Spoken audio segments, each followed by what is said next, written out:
کہ یہ جہانگیر صاحب اگلے وزیر اعظم کے امیدوار ہیں. حضور کوئی اور میں سوال آپ سے یہ کرنا چاہتا ہوں کہ یہ جو اختلافات کی کہانی ہے، کچھ لوگ کہہ رہے ہیں کوئی اختلافات نہیں ہے، جس طرح ان کی دوستی جعلی ہے اس طرح ان کی دشمنی بھی جعلی ہے، تو یہ بات غلط ہے بھٹی صاحب جو میں کہہ رہا ہوں؟ بسم اللہ الرحمن الرحیم. محترم قاضی صاحب اور بھٹ صاحب، گزارش یہ ہے، دوست کا دوست دوست ہوا کرتا ہے، دوست کا دشمن دشمن ہوا کرتا ہے. پاکستان میں اس وقت اپوزیشن کہیں نہیں ہے، اس کو دبا دیا گیا ہے، اسے نہیں اٹھنا دیا جائے گا. آج پیپلز پارٹی اور نون لیگ میں نورا کشتی ہے، انہیں دونوں کو پتا ہے کہ عوام نے ان کو مائنس کر دیا. عوام نے، میں الیکشن کے نتائج کی نہیں کر رہا، تو پاکستان میں شاید اتنے بالغ لوگ نہیں ہیں جتنے وزیر اعظم کے امیدوار ہیں، لیکن نہ پیپلز پارٹی نے وزیر اعظم بنانا ہے نہ ہی نون لیگ نے بنانا ہے. رکاوٹ کچھ اور ہے، وہ آپ کو بھی پتا ہے، مجھے بھی پتا ہے. صرف اور صرف دبئی میں بندر بانٹ ہو رہی ہے کہ یہ عہدہ میرا، یہ عہدہ تیرا، یہ عہدہ میرا. اور لیکن شرط یہ ہے کہ پہلے ایک اہم ترین جماعت کو منظر نامے سے غائب کیا جائے.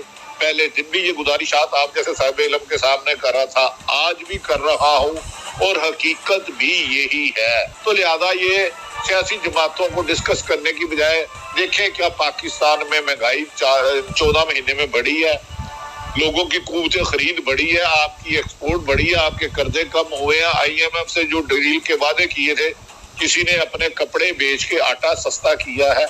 تو یہ سیاست کا نوٹنگی لگی ہوئی ہے، نوٹنگی.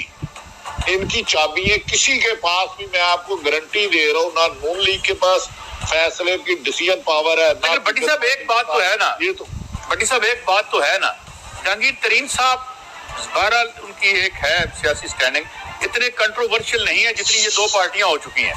تو میرے خیال میں بیٹر چوائس تو جہانگیر ترین صاحب ہی ہوں گے، کیونکہ اس طرف تو عوام جو ہے، جس طرح آپ کہتے ہیں کہ سوشل بیس، تو مجھے لگتا ہے کہ جتنے بھی سرویز آئے ہیں اس میں تو یہ اڑ گئے ہیں. تو میرے خیال میں پورٹریٹ امیدوار تو جہانگیر ترین ہی لگتے ہیں. کیا کہیں گے آپ؟ دیکھیں قائد صاحب، یہ تو الیکشن فیصلہ کرے گا. اگر دونوں پارٹیوں سے کہے تو جہانگیر ترین ہر لحاظ سے بہتر ہے، لیکن کیا جہانگیر ترین صاحب پورے ملک میں چاروں صوبوں میں امیدوار کھڑے کر سکتے ہیں؟ لاہور پنجاب میں انہوں نے خاصی حد تک جوڑ توڑ کیا، لیکن ووٹ بینک میری اپنی رائے میں کسی اور کا ہے. کیا تینوں صوبوں میں کیا صورتحال ہے؟ کے پی کے پنجاب بلوچستان میں کیا ہے؟ پنجاب کی 144 سیٹیں اور 172 چاہیے. ایک تو یہ مکسچر حکومت ہوگی، کوئی ایسی جماعت نہیں ہوگی جو اکٹھے اکیلے حکومت بنا سکے، 4-5 جماعتوں کو منیمم بنانا ہوگا. اچھا بٹ صاحب آپ کی طرف آتے ہیں، تو آپ یہ ایک آیا ہے تصور، خبریں بھی آ رہی ہیں کہ کوئی لڑائی شڑائی نہیں ہے. لڑائی ایک ہی ہے کہ جناب ہمارے لیے میدان خالی کیا جائے، ہمیں واک اوور ملے اور ہم بنے آرام سے گلیاں ہو جان سنیاں دے وچ مرزا یار. اگر یہ 21ویں صدی ہے، سوشل میڈیا کا دور ہے، گلیاں سنیاں ہونیاں نہیں. بٹ صاحب قاضی صاحب، بات یہ ہے کہ ابھی جنم لیا ہے استحکام پارٹی نے، تو آغاز میں ہی جیسے ابھی بھٹی صاحب بھی فرما رہے تھے کہ ان کی پینیٹریشن اتنی بظاہر مجھے بھی نظر نہیں آتی. لہٰذا یہ علیم خان صاحب نے جو باتیں کی ہیں کہ بہت بڑی بڑی قدور شخصیت ان میں شامل ہو رہی ہیں، وہاں تک تو ٹھیک ہے، مستقبل میں دیکھتے ہیں کیا ہو رہا ہے کہ وہ بندے آتے ہیں یا نہیں آتے. لیکن بظاہر جہانگیر ترین کا پرائم منسٹر کے امیدوار کا کہا تو جا سکتا ہے، لیکن یہ جوئے شیپ لانے کے مترادف ہے. اب چلتے ہیں ہم دبئی میں جو سیٹ ایڈجسٹمنٹ ہے یا دوسری باتیں ہیں یا لینیاں دینیاں ہیں، اس کے ساتھ ساتھ میری خبر یہ ہے کہ نواز شریف باضابطہ طور پر دبئی میں سیٹل ہونے کے بھی اس کو دیکھ رہے ہیں کہ اسحاق ڈار کے وہاں 2 گاڑیاں ہیں. اسحاق ڈار صاحب کی جو بیٹا ہے اور ان کا وہ داماد، اپنی بیٹی جو ہے میاں صاحب کی، وہ اسحاق ڈار صاحب کے گھر ہے. اچھا، اس کو بھی لک آفٹر دیکھا جا رہا ہے کہ لندن سے میاں نواز شریف صاحب دبئی میں ہی سیٹل ہو جائے، تو اس کا کیا خیال ہے؟ اچھا، اب اس سے آگے اگر چلے ہم، تو میری اطلاع کے مطابق ابھی تک یہ معاملات لین اور دین کے جو ہیں وہ کسی منطقی انجام تک نہیں پہنچے، کیونکہ ابھی تک یہی سیٹل نہیں ہوا کہ الیکشن یہی اب ہونے ہیں جو کہ بظاہر 12 اگست کو نظر آ رہے ہیں. یہ اس کو آگے کھینچے ہم. دیکھیں، یہ تو میری بھی بھٹی صاحب، میری خبر بھی یہ ہے کہ نواز شریف صاحب تنگ آ گئے ہیں لندن سے. ایک تماشا لگا ہوا ہے ایون فیلڈ پہ. اب یہاں پہ کنٹرول قسم کی حکومت ہے، ایک مونارکی کہہ لیں، ایک ہے یا ایک خاندانی حکومت ہے تو یہاں پر لوگ اس طرح کھل کے گھوم تو سکیں گے نا, وہاں تو گھر سے بیچارے باہر ہی نکل سکتے. ہاں میں یہ سمجھتا ہوں, لیکن بٹ صاحب میں آپ کے لیے بھی قرض کر دوں. اب جہانگیر ترین صاحب کو آپ نے اس طرح کیا کہ نہیں بن سکتے. محمد خان جنیجو صاحب نے کتنے امیدوار کھڑے کیے تھے جس وقت وہ وزیر اعظم بنے تھے. صرف میں آپ کو مثال دے رہا ہوں, میں آؤں گا اس پر آپ کا جواب لوں گا. جی بٹ صاحب, بٹی صاحب میں آپ کی طرف آ رہا ہوں. یہ فرمائیے کہ یہ ایک تو میرے خیال میں دبئی بہتر رہے گا, وہاں تو زندگی اجیرن ہو جاتی ہے یار, اور مجھے بڑا افسوس. جی جی جی جی بٹی صاحب.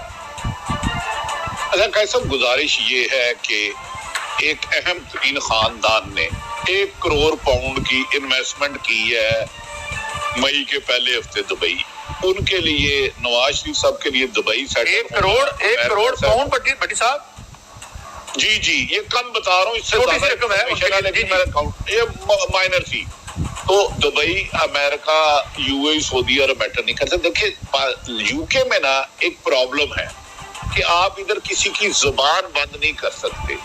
اپنی مرضی سے وہ شاپنگ سینٹر میں نہیں تشریف لے کے جا سکتے, میرے خیال میں جانا چاہیے انہیں. اپنی مرضی سے آئس کریم نہیں کھا سکتے, اپنی مرضی سے واک نہیں کر سکتے, اپنی مرضی سے مسجد میں نماز ادا نہیں کر سکتے. قاضی صاحب اتنا اربوں خربوں ڈالر, یہ غلط بات ہے, میں اس کو جمہوریت نہیں سمجھتا.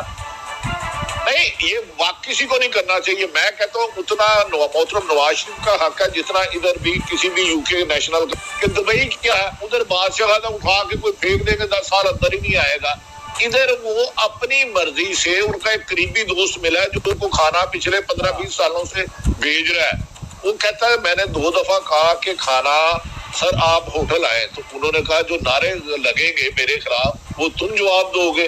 سوشل میڈیا 1 منٹ میں پوری ملک میں وائرل. یہ وہ بندہ ہے جو کھانا میاں صاحب کو دیتا ہے. میاں صاحب ایک